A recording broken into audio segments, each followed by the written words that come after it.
If you like this video, please consider supporting me on Patreon. For just $1 a month, your name can appear at the beginning of this and many other upcoming videos. With Twilight and her lackeys out of my way, all of Equestria will bow to me, the future Empress of Friendship!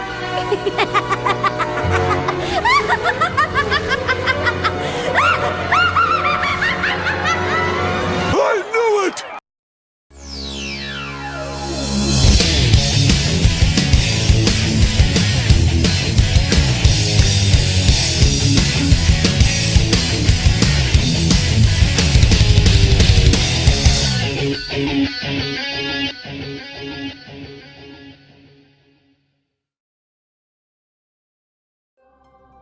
The Season 8 finale is finally here, with a little less fanfare than expected due to early leaks. But regardless, Squall Race has been talked about a lot, making it one of the more topical season finales. But how good is the episode on its own?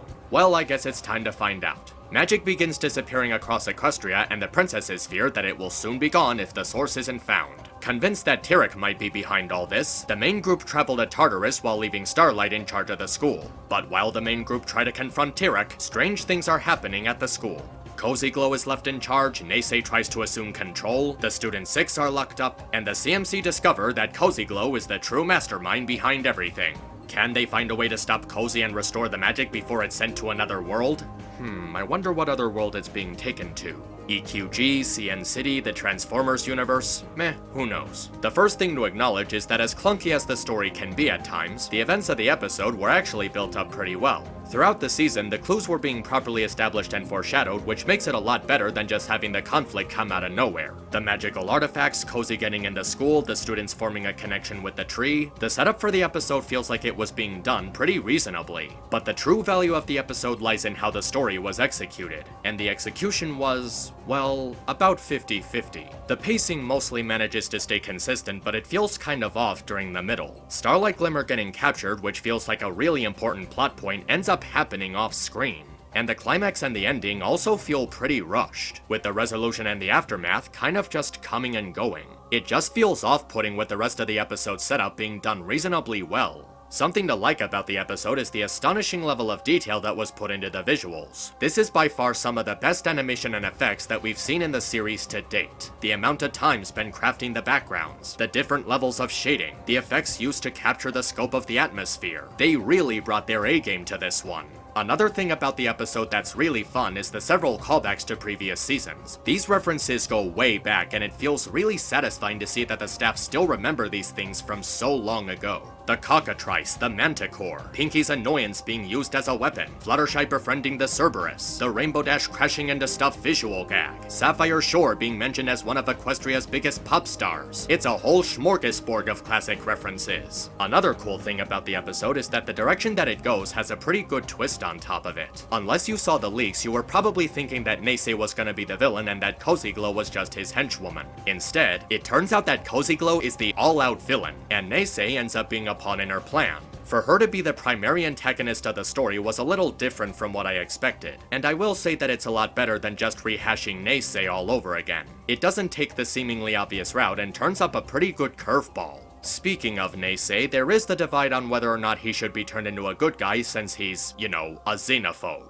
As I said in my review of Friendship U, the main problem with Naysay's character was how his prejudice was portrayed. He was nothing more than that racist grandpa who judges people based on outdated information, and up until the Student 6 rescue him, he's pretty much exactly that. People keep saying that he was a villain or was going to be one, but that's not exactly true since he was never presented as a villain. He was portrayed as an antagonist, but he wasn't a tyrant to be or an evil world-destroying psychopath. He was just a prejudiced racist dick, and in some ways I kind of like how he was placed into the story. There's a really strong irony to his character arc as he suffers a severely hard blow to his pride. All this time he was worried about other creatures threatening Equestria, but in the end it was one of his own kind who nearly brought the world to ruin. He realizes that all this time he was making a big fuss out of Twilight's school over nothing, which really hurts his credibility. And surprisingly, I really like how he wasn't as ill-intentioned as you would expect him to be. Sure, he was horrible, but he could have been so much worse. For example, when he apprehends the students, he doesn't say he's gonna have them thrown in prison. Instead, he actually says he would return them to their guardians in their own homelands after things were resolved. He was certainly suspicious of them, but never planned on doing anything to hurt them. For a prejudiced racist, that's actually pretty reasonable. His character was also following anti-tyranny law due to his primary concerns and comes across as lawful bad more than anything else. His racism was certainly a threat to Equestria's peace, but not nearly as much as Tyrek or Queen Chrysalis. He initially went to the school to warn Twilight of the danger and was understandably upset that she left in a time of crisis while supposedly leaving a kid in charge. He only assumed his position after he found out Twilight was gone and didn't think that a kid would be responsible with it. He was mostly used as a red herring, but it's done in a way that makes sense for the way he was established. The prejudice that he had wasn't what was important to him. What was important was Equestria's safety, and when his prejudice was proven to be wrong, he accepted it because it was best for Equestria. He was shocked to see that the creatures he was judging unfairly were willing to forgive him, and helped him out of a trap that his own kind set up, which shows how his prejudice against him was very misplaced. He pretty much had to learn his lesson the hard way. His beliefs were completely shattered by Cozy Glow, but he learned to swallow his pride and admit to his flaws, which is actually a much better conclusion to the character than I was expecting.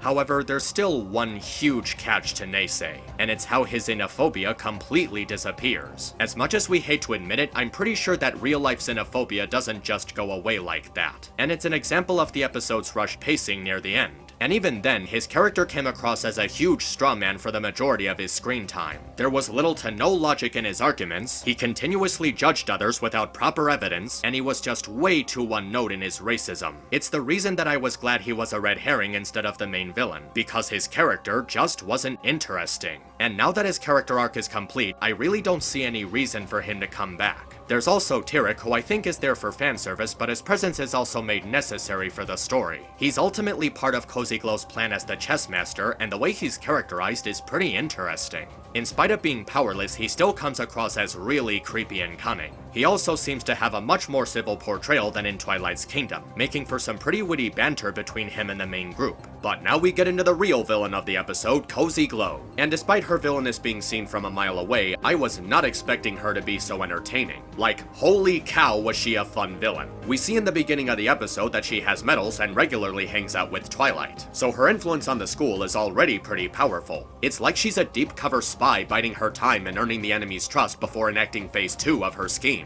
And when she's revealed to be the villain, she is deliciously over the top. The facial expressions, the line delivery, the character acting, the animation on her, the ham in her performance, it is all just so top-notch. And what makes her so threatening as a villain is that her plan is actually really diabolical. She's going to take away all the magic in Equestria, which would cause the entire country to collapse considering how much they rely on it. Pegasi controlling the weather, Earth ponies planting food, Celestia and Luna raising the sun and moon, taking away anyone's ability to walk on clouds, which would send them plummeting to their death, and all because of her pursuit for power. Most of the world practically relies on magic, and she was going to get rid of all of it. She was so manipulative in turning everyone into a pawn in her game, and what helps to make it work is the advantage she had. As a child, she had a subtlety to her that made it easy for others to fall for her act, which makes her much more terrifying than, say, Sunset Shimmer from the first movie. Instead of mind-controlling people, she's able to convince them to follow her command entirely of their own volition, just by carefully choosing the right words. She has this way of speaking that no other villain has had,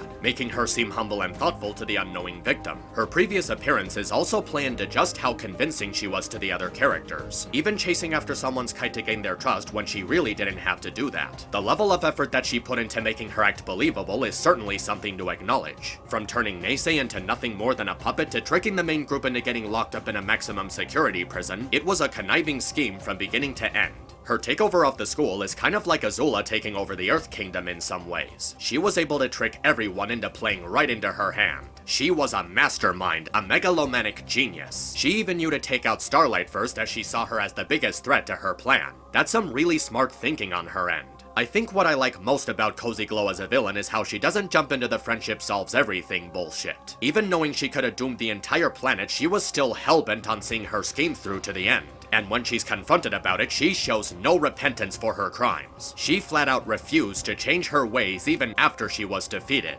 That is a villain. Of course, people have commented on their displeasure of seeing a child being locked in prison, which is actually pretty dark for MLP to do. But while it does feel uncomfortable, it does make sense in hindsight. The punishment that she got was pretty fitting to the nature of the crime that she committed, considering that she performed an act of terrorism, attempting to take Equestria's magic, which is something that's been shown to be essential to their survival, not to mention nearly getting people killed on multiple occasions and holding a government-ranking citizen hostage. I would totally understand her having locked up in Tartarus. They know what she's capable of, that she shows no remorse for what she's done, and know that they can't trust her anymore or run the risk of her trying anything else. But even at the very end, they still end up playing right into Cozy Glow's hand. She's right where she wants to be, in Tartarus, with her pen pal Tarek waiting to enact the next phase in her evil plans. It's actually pretty disturbing to see how she was capable of all of this. Even at her age, she was a huge threat, and is definitely the smartest villain that MLP has right now. She didn't have any power, she wasn't a gifted unicorn, and she wasn't a creature of darkness. Just a cunning, manipulative chess master who was willing to do anything to gain power, making everyone around her into pawns for her menacing schemes. And what makes it even more menacing is just how secure she was in her plan. If it wasn't for the Student 6 bonding with the tree and what lies beneath, she would have actually won.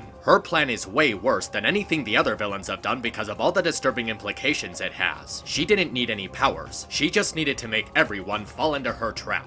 But I'm afraid that my praises for the episode end there because a lot of other stuff in this episode makes it into a pretty hot mess. There's noticeable plot holes that really get in the way. The biggest one is how it's stated that all of the magic will be gone on the third day. So with that in mind, why don't Celestia and Luna just not lower the sun and moon? I know there's the notion that the ecosystem will get messed up, but if Cozy's plan succeeds, it'll end up happening anyway. Were Celestia and Luna deliberately helping her out? Couldn't they have given the main group more time to stop Cozy? And furthermore, if magic in Equestria is disappearing, why are Rainbow Dash, Fluttershy, and Cozy Glow still flying? It's been established that magic is tied to Pegasi flight, so how are they flying without magic? And how is Tirek Cozy Glow's pen pal anyway? Does Tartarus really have a mailing system? Did they ever stop to think that maybe it's a bad idea to give criminals that kind of access to the outside world? And when the students are locked up, why don't they just break down the door or try to get out the window? Yona could have easily smashed the door, and if they wanted to escape out the window, 4 of them can fly and can easily carry Yona by themselves. And the fact that Cozy Glow is left unquestioned as the school runner pretty much confirms how horribly undermanaged the school was the entire time. So the main 6 and Starlight were the only teachers there and never looked to hire anyone else in case a situation like this ended up happening. The school had a lot of questionable aspects behind it already, and this is by far the worst one because of how horribly it backfires. If they just hired other teachers to work at the school, they would have had a much easier time stalling Cozy's plan. And if cutie marks are tied to magic, why aren't they disappearing too? And why is the entire Equestrian military being sent to apprehend one child? I know she's a diabolical mastermind, but she has to be powerless without her magic. And hey, where the hell were these guys during the Storm King invasion or the Changeling invasion?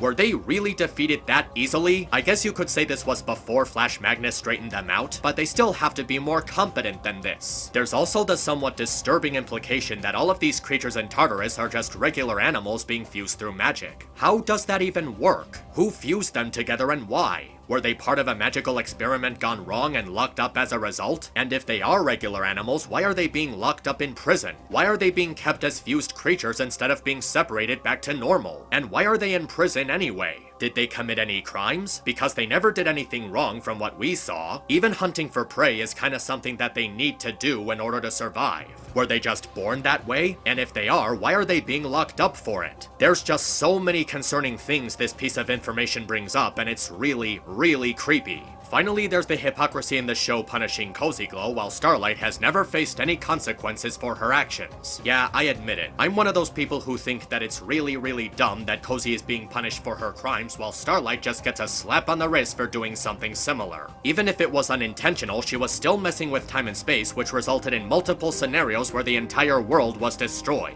And if she was willing to face the consequences for her actions, she should have faced them. It would have been one thing if the show actually acknowledged this, but to this day, it's still being very overlooked. I think that the ultimate problem that the story has is that both half of the episodes were written by 2 completely different people. Not 2 writers working on the episode together, I mean one guy does part 1 and the other guy does part 2. This is a bad idea for a lot of reasons, but the biggest problem is that it makes the story inconsistent because it's being pulled in two completely different directions. Splitting a story in two and giving each half complete control to a different person would obviously lead to some problems. Because of this, the story as a whole can't remain consistent under a single vision. Maybe it's the storyboard artists who weren't paying attention or the lack of communication between the two writers, but it's just not a sound idea. It's like making a Star Wars trilogy and giving control over each episode to completely different people. Please don't remind me. So yeah, there's some good stuff about School Days, but there's also some pretty bad stuff too. It feels like it could have been so much more, but it just feels mediocre compared to some much more interesting episodes we got this season. And that's not what a season finale is supposed to be. It's supposed to be fun and satisfying and leave us with something to look forward to for the next season, which is supposed to be the last season of the show. The last season. Huh. I didn't think I would actually say that out loud. Well, maybe the holiday episode will be much more interesting despite coming out in Halloween, then we'll really be looking forward to the last season. I guess we'll just have to wait and see. So until next time, take care of yourselves and stay awesome. This is Map, and